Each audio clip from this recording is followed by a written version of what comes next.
Hello! So I have a lot of time in this game, like a lot. And as these things tend to happen, I've also gotten a lot of other people into this game. I've managed to give a friend of mine a case of Final Fantasy XIV brainworms so severe that she can recognize almost any song or leitmotif you can name and place it almost immediately, most of the time including the title. That's a success story, baby. As I've gotten more into the game, I've repeatedly found myself grasping around for tools to convince people to try and help them find the best experience. And some of the time, they do exist. One of my favorite videos on the topic is Joe Cat's, so I want to talk about how it took me 300 hours to like Final Fantasy XIV, and how you can do it too in far less time, which I will link in the description. It does a really good job of setting expectations for a Realm Reborn story, while also providing a headspace for people to engage with it positively, and provides workarounds if people can't. If you're wondering how to get into the game from scratch, watch that video. The main kinds of videos I have difficulty with are the videos that attempt to summarize all the jobs in one video.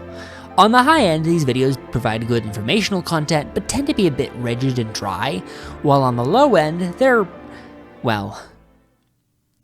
The Black Mage is an explosive and powerful job that commands the elements to destroy their enemies. Use fire magic, ice magic, and lightning magic to burn, freeze, and shock your enemies from a safe distance. Nothing will stand in your way while playing as the Black Mage. I find guides like this to be unhelpful because they focus too much on the aesthetics and too little on the gameplay.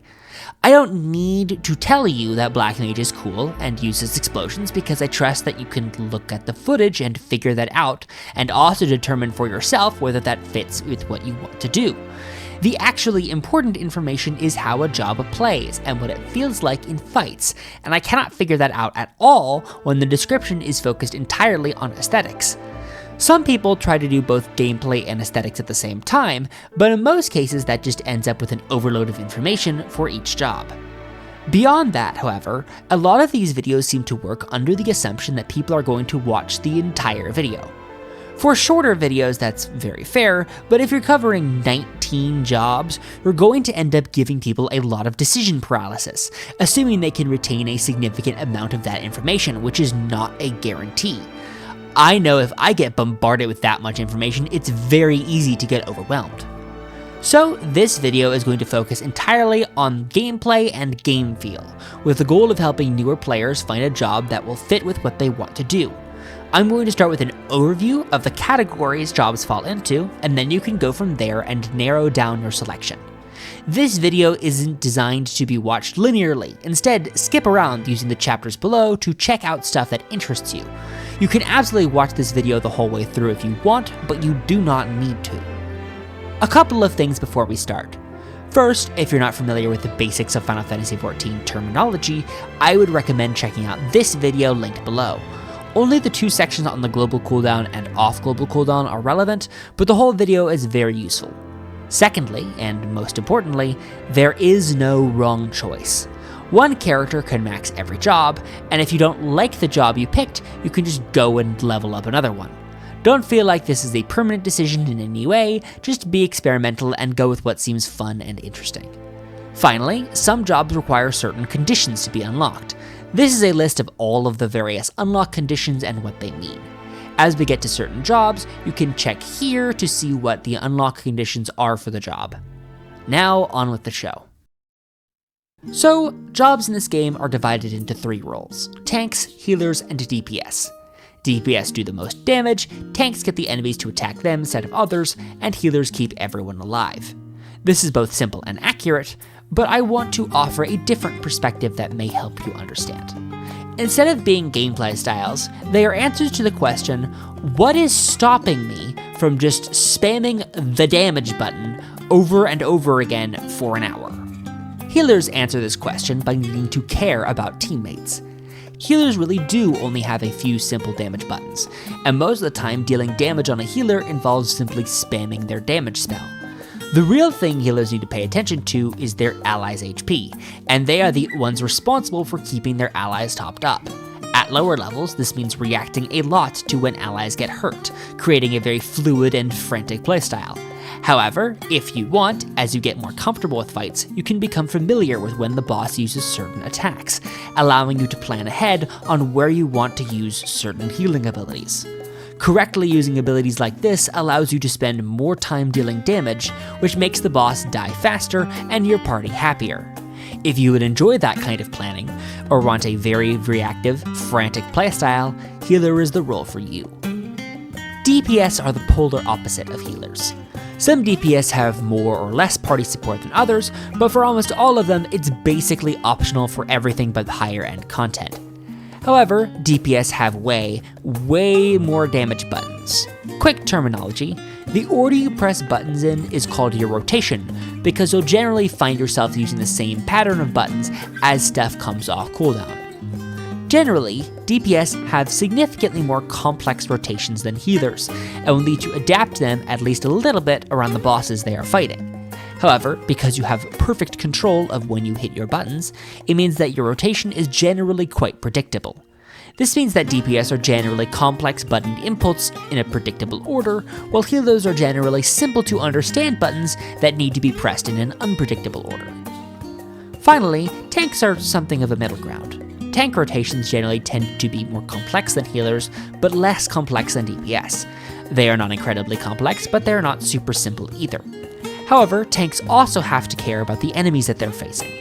If enemies are targeting other players, they need to draw their attention so that others don't die. If the boss is about to do a big attack, you need to use mitigation to make sure you don't get super hurt. Tanks also generally have a decent amount of party utility, which can be useful for overcoming certain strong attacks. Their responsibilities can be difficult, but they are also fewer and more predictable than healers. This leaves tanks as the middle ground between the two, taking a bit of both. Basically, ask yourself the following. Do I want to focus most on helping my friends and reacting to HP bars and boss mechanics? Do I want to focus more on using a variety of skills and a complex pattern to deal damage? Or do I want to focus on holding enemies, using some abilities to deal damage, while using others to mitigate or parry boss attacks? Here are the timestamps for where I discuss the specific jobs that fall under each role. There are 4 healers in this game, and they broadly fall into 2 groups. The pure healers, White Mage and Astrologian, with either flat heals or healing regeneration over time. Meanwhile, the shield healers, Scholar and Sage, try to mitigate damage before it happens, using shields to prevent damage as best they can.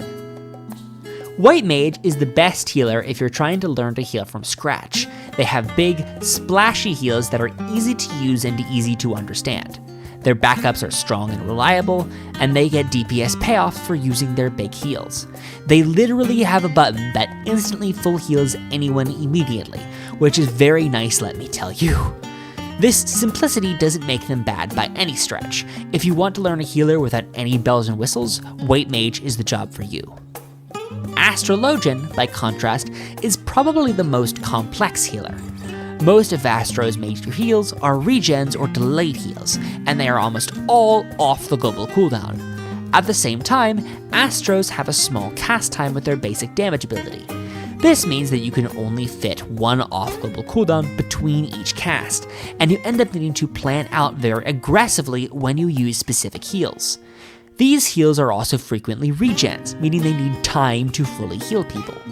To make things more complicated, Astro has a card system that they need to manage, using it to give DPS buffs to people.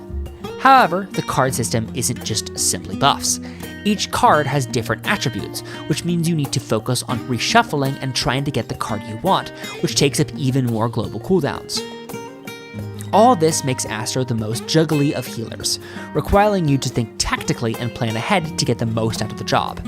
If you can, however, you get a healer that consistently and reliably pumps out heals, regens, and damage buffs. Scholar is also no slouch in the planning department, although it does things slightly differently. Every minute, Scholar gets 3 stacks of Aetherflow.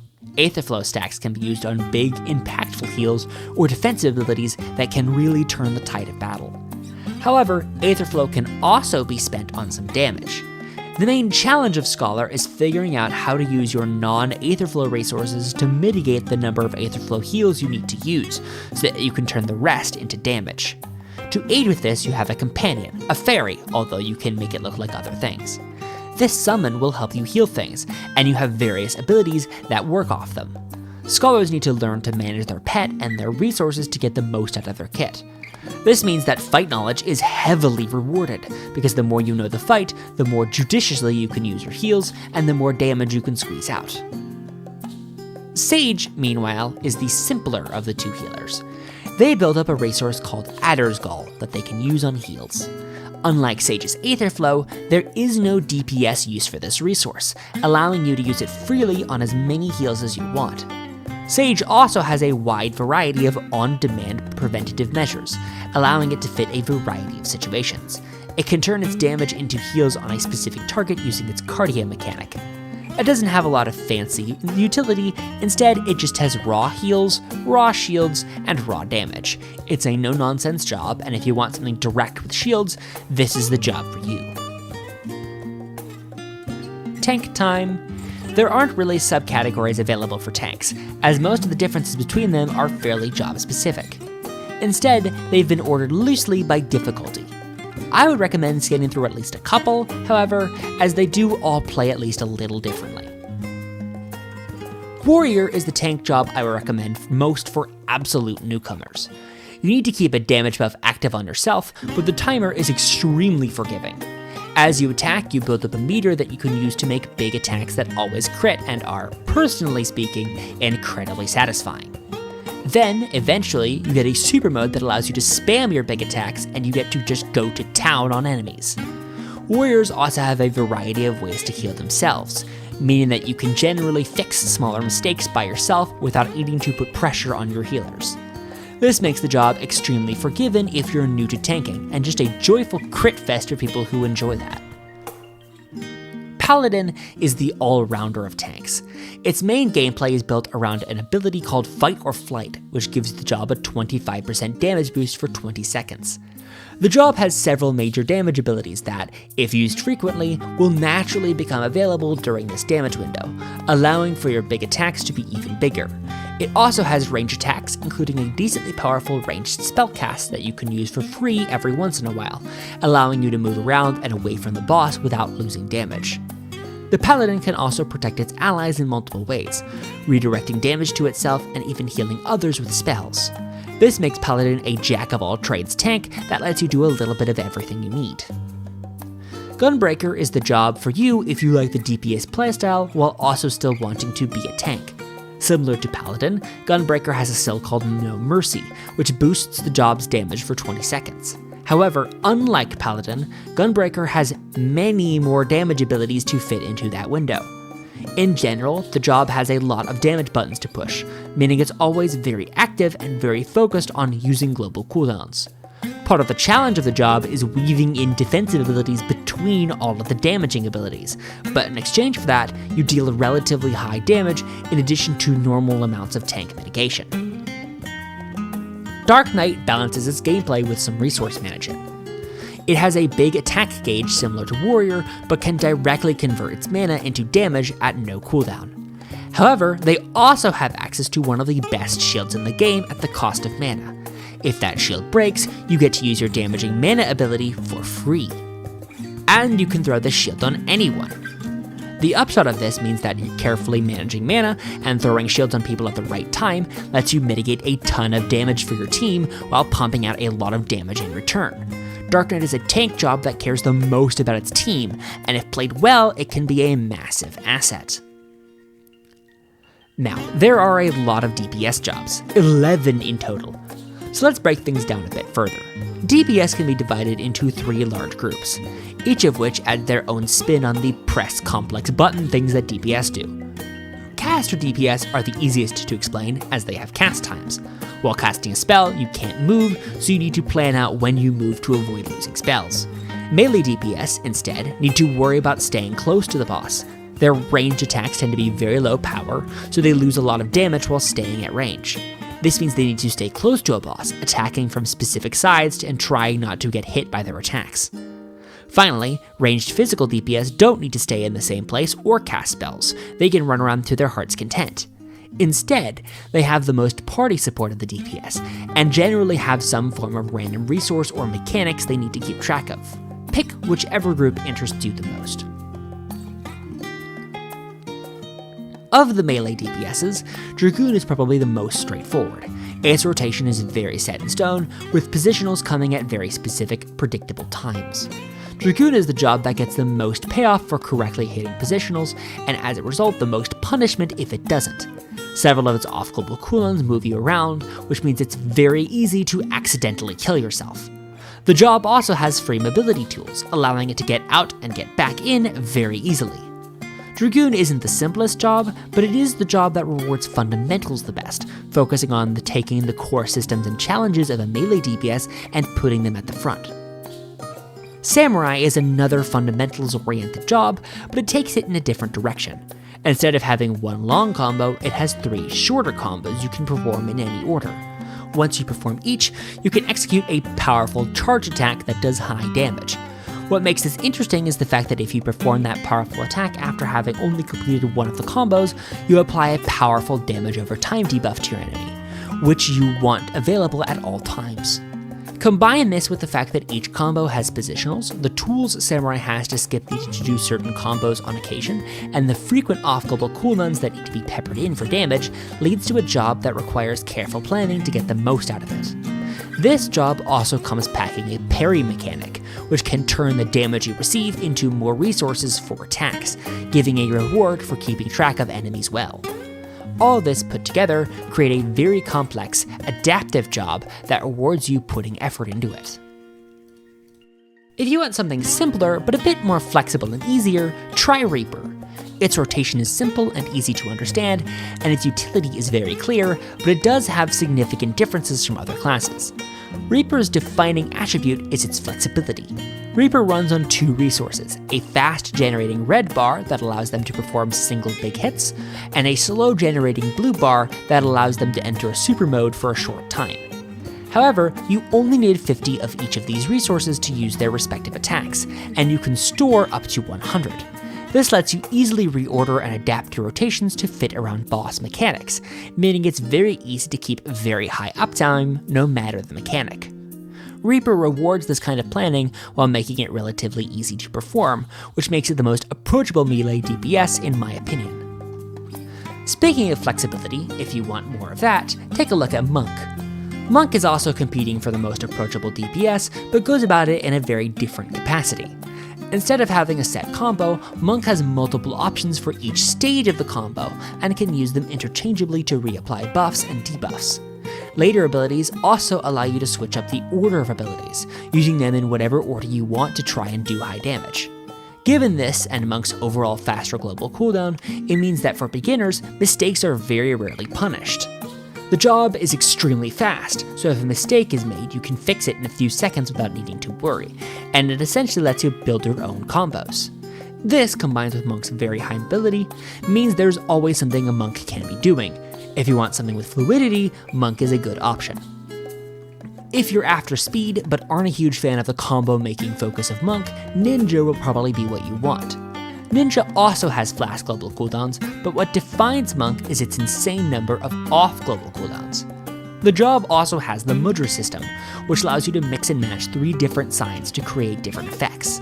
The practical upshot of this is that ninjas are basically always busy using some kind of off-global cooldown or mudra, making the job constantly active.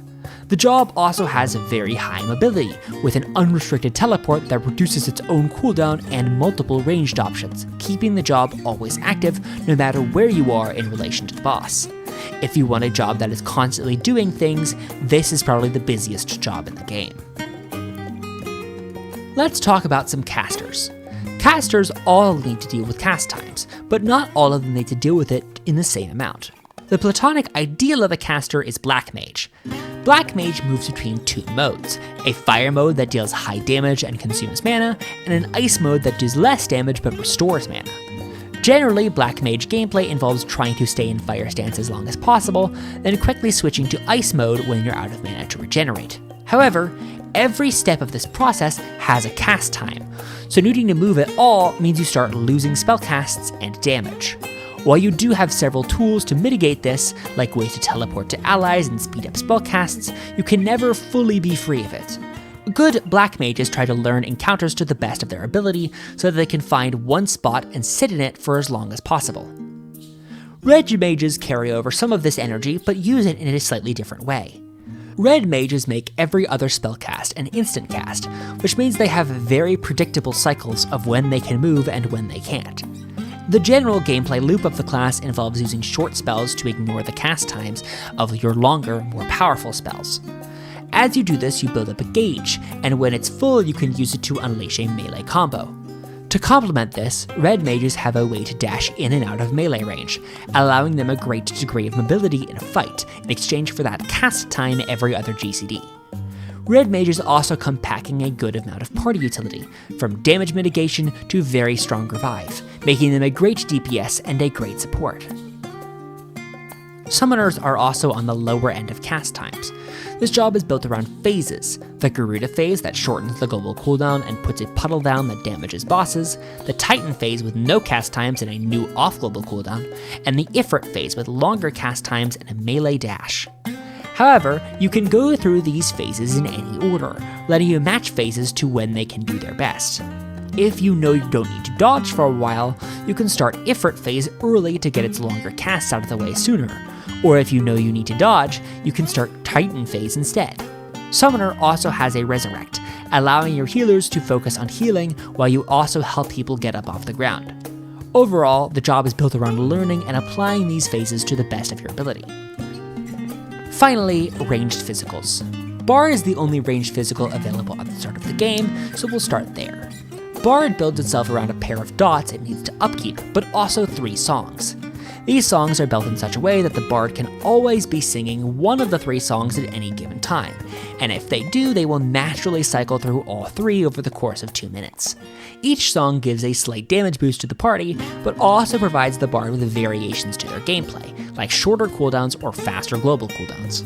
This means that the Bard gameplay is always changing, but the downside is that if any of the songs get messed up, you trigger them too early or too late, it's very easy to lose a large chunk of your DPS and difficult to repair without losing even more. Mistakes are punished quite hard, but the rewards of the job that has a great deal of variety in its gameplay, good damage buffs, and the most party utility of any DPS job.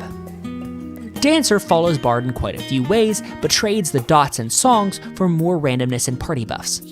Instead of having a normal 1-2-3 combo, Dancer has a 2-hit combo, of which each hit has a chance to allow you to use stronger moves, which themselves have a chance to give you access to even more attacks, and so on and so forth. Combine that with a DPS bar that fills semi-randomly, and you end up needing to spin a variety of plates at the same time to keep things from overflowing. Dancer also has access to a powerful team-wide damage buff called Technical Step, which coincides with several damage buffs the Dancer has. This means that as you grow comfortable with the job, you can start packing more and more of your attacks into that burst window and squeeze even more damage out of the job. This combines with the job's high mobility and low cooldown dash to create a very flexible and frantic job focused on juggling its random resources. However, if you want a job that's less focused on random procs, Machinist fills that slot. Machinist has no team damage buffs and no random procs. Instead, it focuses on building up a heat gauge that allows it to enter an overdrive mode that gives it access to faster global cooldowns. While using this mode, it also refunds the cooldown of several off-global cooldowns, creating a very fast few seconds of burst. This is built to synergize with Wildfire, Machinist's second major mechanic. Wildfire is a delayed explosive that deals more damage the more global cooldowns are used on it before it explodes. Careful use of overdrive mode allows the Machinist to supercharge their Wildfire to do a ton of damage. All of this comes together to form a job that focuses on highly packed burst windows that require tight timing and off-global cooldown usage in exchange for higher damage. If you made it all the way to the end of the video, thank you so much. I hope this video is helpful, and if you have any commentary about any of the jobs, feel free to leave it in the comments. Thank you so much, and have a great day.